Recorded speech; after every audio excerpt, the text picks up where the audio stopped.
أعوذ بالله من الشيطان الرجيم بسم الله الرحمن الرحيم والصلاة والسلام على سيدنا ونبينا ومولانا محمد. ‘Yan uwa assalamu alaikum wa rahmatullahi ta'ala wa barkatu. Barkanku da kasancewa da wannan tasha taku mai albarka wato Masaniya TV. Yau ma kamar kullum cikin yardar Ubangiji mun zo muku da wani ingantacce kuma sahihi magani da yake aiki a ɓangaren ‘ya'ya maza, wato maganin kankancewar gaba, maganin kankancewar azzakari, maganin kankancewar mazakuta. Ga duk namijin da yake fama da kankancewar mazakuta, matuƙar wannan kankancewa ba kankancewa ce irin ta halitta ba, kankancewa ce wadda wasu larurori suka jawo masa, to insha Allahu idan ya haɗa wannan magani da zamu faɗa ya ci gaba da yin amfani da shi zai samu waraka cikin yardar Ubangiji.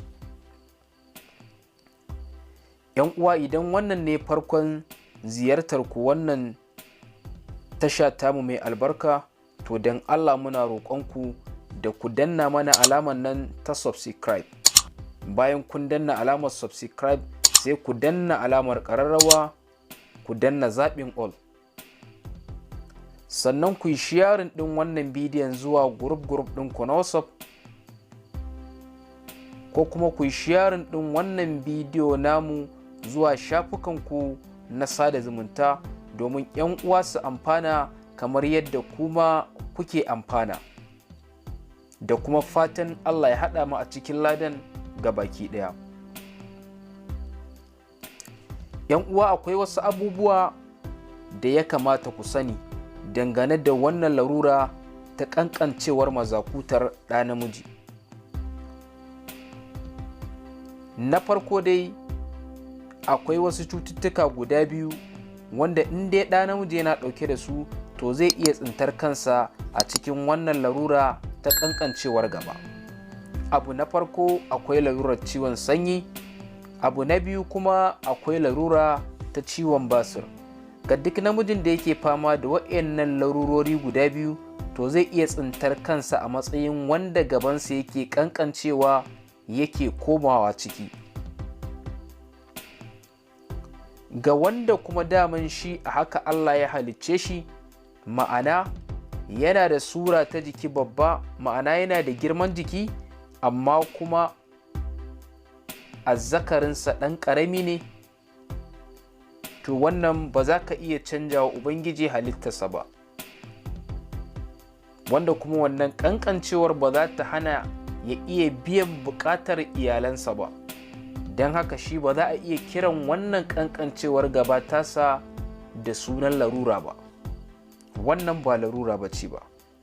Amma wanda ciwon sanyi ko ciwon basir ya sa gabansa yake komawa ciki, wanda shi a baya ya san cewar gabansa ba haka yake ba, amma yanzu ya ga yana komawa ciki, to zai wahala baya ɗauke da waɗannan cututtuka guda biyu da muka lissafa, ciwon basir ko kuma ciwon sanyi. Ga duk wanda Allah ya jaraba da wannan larura ta kankancewar mazakuta, to ga abubuwan da zai hada ya sarrafa su a matsayin magani na wannan larura, kuma zai samu biyan bukata, zai samu waraka cikin yardar Ubangiji. Matuƙar ya hada wannan magani kamar yadda muka ambata ko kuma za mu ambata, ya yi amfani da shi yadda ya kamata, to in Allah ya yarda ya rabu da wannan larura da take damunsa ta kankancewar gaba. Abu na farko da ake bukata domin samar da wannan magani, na farko ana buƙatar ruwa mai tsafta, kimanin rabin kofi ko kuma mu ce ƙaramin kofi, duk ɗaya ne, rabin kofi na shan shayi ko kuma ɗan ƙaramin kofi.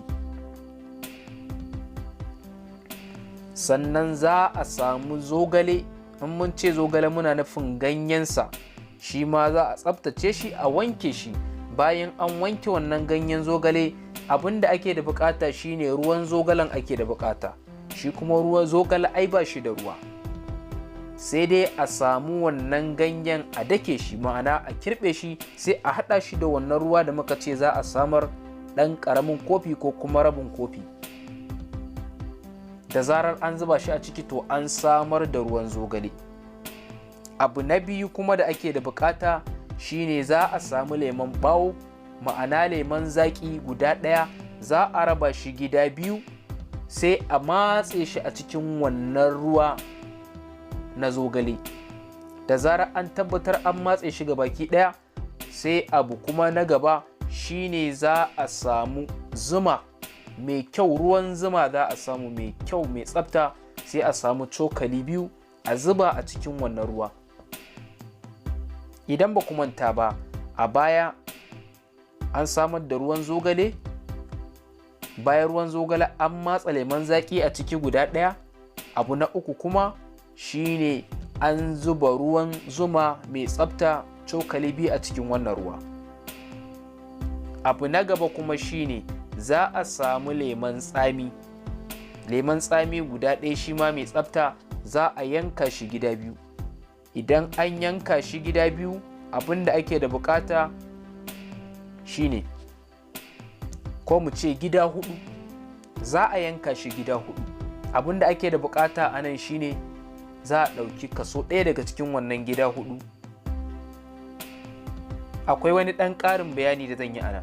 Ga duk namijin da yake fama da larura ta ciwon ƙwalsa, to ba zai yi amfani da wannan kaso ɗaya daga cikin gida hudu da ya yanka na wannan lemon tsami ba, zai ƙara raba shi gida biyu ne, sai ya matsa rabi. Wanda kuma ba shi da larura ta ciwon ƙwalsa, to zai matse wannan kaso ɗaya daga cikin gida hudu da aka yanka wannan lemon tsamin ne, sai ya matse shi a cikin wannan ruwan. Da zarar ya matse shi a cikin wannan ruwan, to alhamdulillahi an samar da magani na kankancewar azzakari. Abin da ya rage shine yanda za a yi amfani da maganin.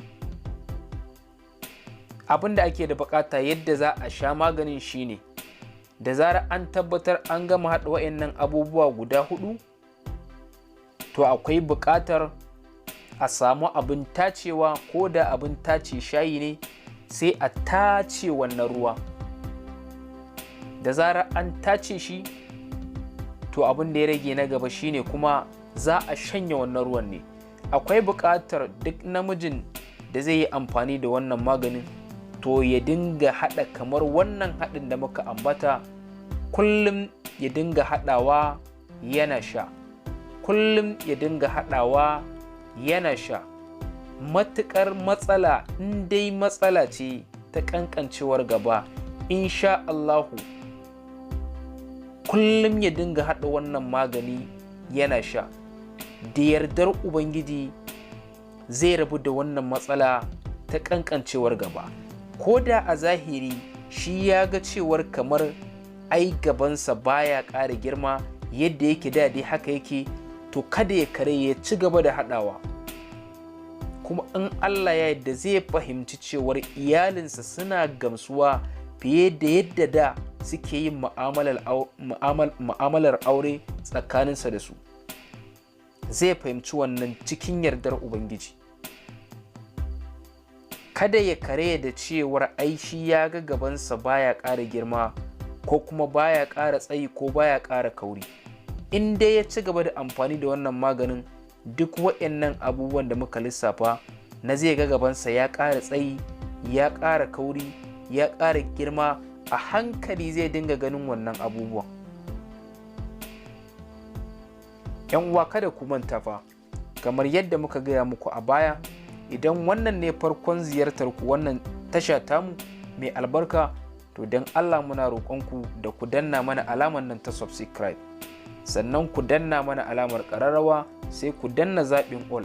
Idan kuma wannan bidiyon ya burge ku, to don Allah muna roƙonku da ku danna mana alamar nan ta like, sannan kuma ku yi sharing ɗin wannan bidiyon zuwa group ɗinku na WhatsApp, ko kuma shafukanku na sada zumunta.